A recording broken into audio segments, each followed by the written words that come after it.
Hi guys, nama saya Bryan Chin and I'm the founder of SneakerLAH.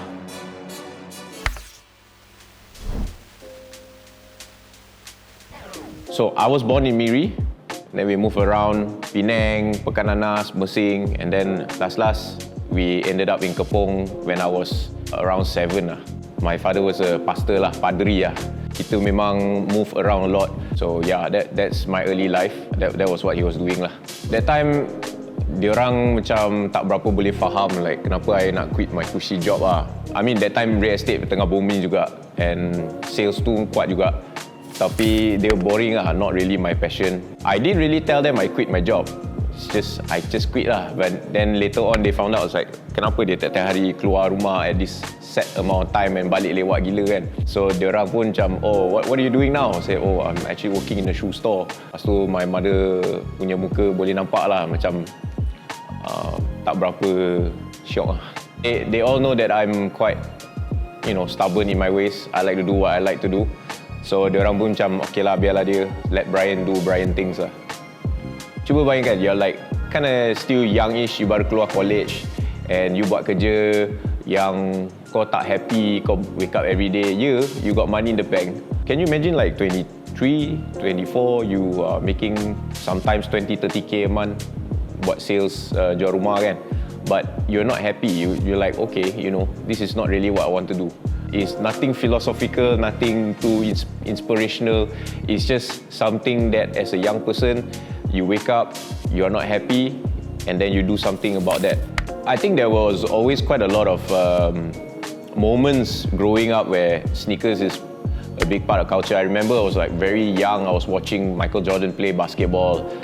Time dulu kan, you nak tengok NBA live, siaran diorang like 3 AM, 4 AM, memang lewat gila. So I remember watching NBA when I was quite young. I was given a pair of Fila, Grand Heel Filas, Nothing stuck out as much as my mother buying my first pair of sneaker yang New Balance 574 transportation pack tu for my birthday, and that changed everything lah. Lepas tu memang ketagih, teruk punya lah.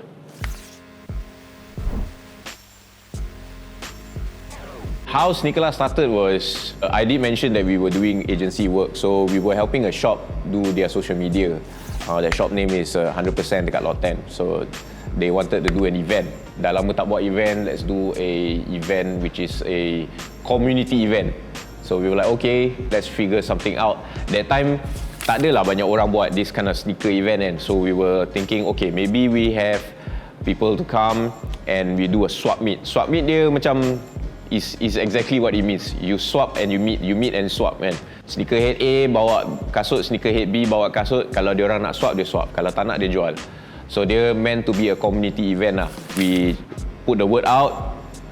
Time tu Facebook group tengah pack gila kan. Banyak orang guna Facebook group kan.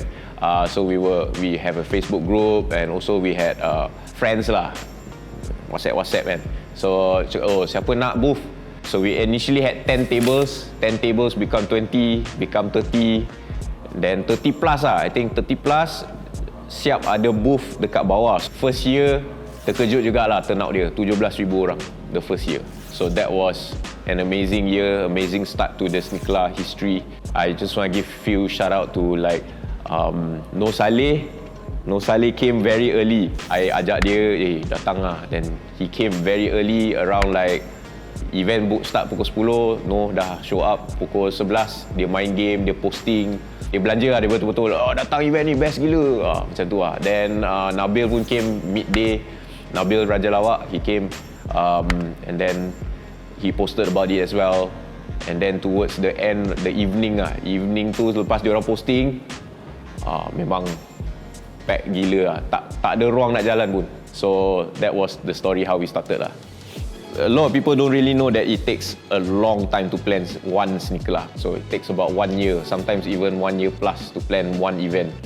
So I think one of the best memories is when people come up to me during the event, come up to the team members and say like, hey, I really love the event this year. You boleh tengok dekat social media, semua tag you kan. Dia tangkap gambar dengan you, dia tag, cakap, I had so much fun. Working on a long project macam A6, our A6 collaborations.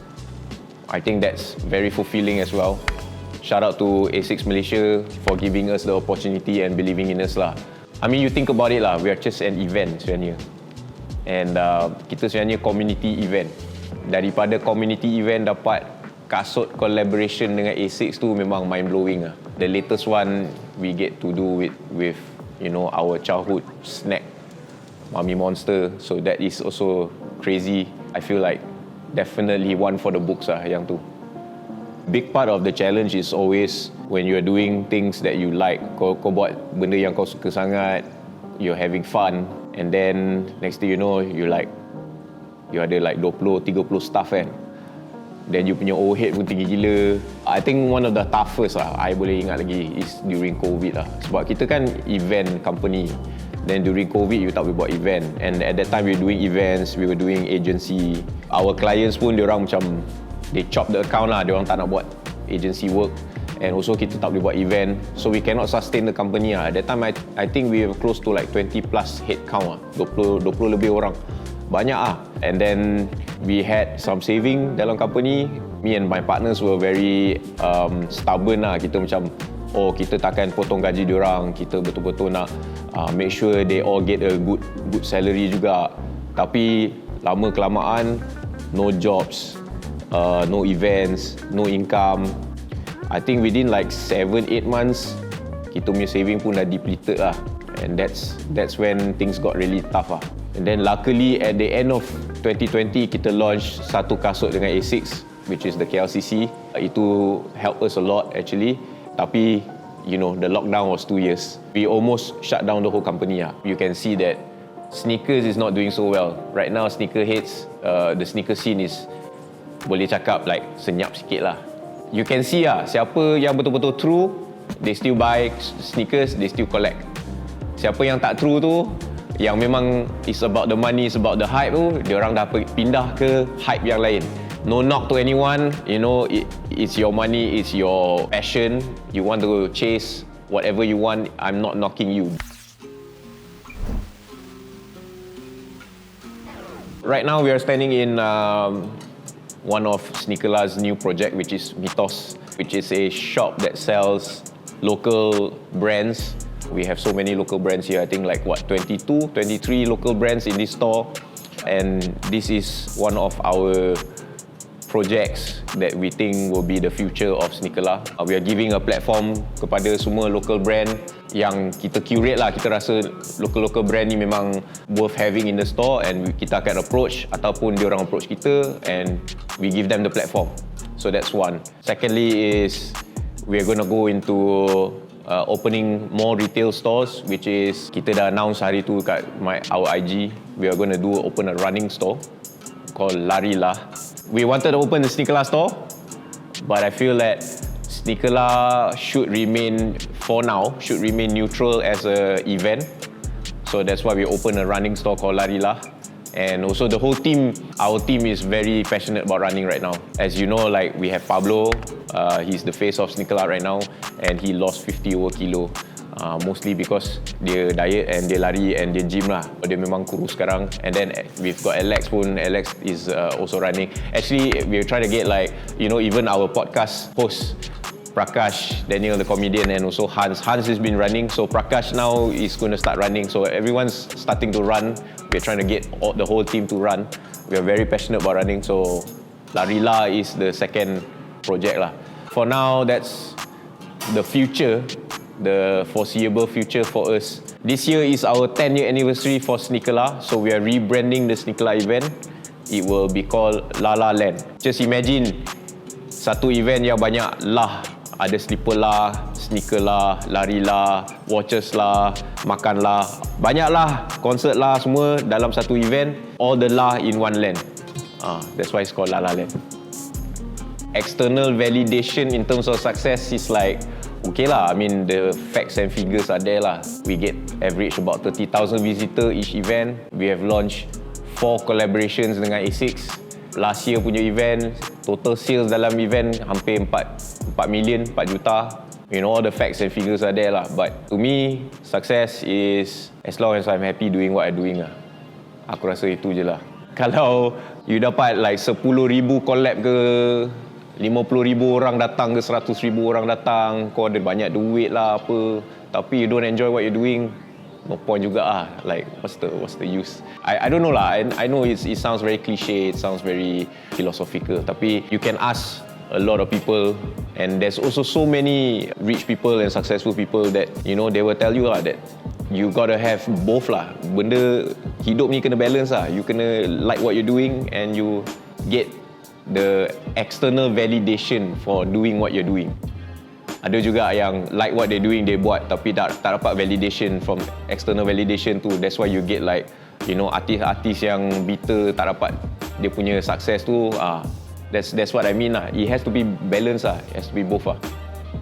Education is important, but my version of education is actually going out and actually doing real work. Kerja tu yang betul-betul kau pernah buat tu, it will translate to a successful life lah. There is no shortcut to hard work lah. Tak ada. Kau nak kurus, kau nak handsome, kau kena diet, gym. Tak ada shortcut dia. Kau nak successful, kau kena kerja kuat. Kau nak pergi, let's say for example you are designer, kau boleh study sampai master ke PhD design, tapi kalau tak ada portfolio, maknanya kau tak pernah buat kerja design tu untuk tunjuk dekat your community and your employer ke apa, memang dia tak hire kau lah. There's no shortcut lah. You just have to do the work. Focus on your portfolio, focus on your work, and you will go far. At the end of the day, when it's all said and done, mungkin I retire ke apa, but most importantly, the community will remember lah. Whether is remember the event ke, remember the kasut yang kita keluar ke, the product ke, the store ke, tapi at the end of the day is the community yang support lah. Yeah, without the community aku rasa memang no SneakerLAH lah. I mean, we are only successful, imagine lah, just imagine 2015 our first event, kita buat event tu tak ada orang datang, memang tak ada SneakerLAH lah. So at the end of the day is still down to the consumer and the community lah.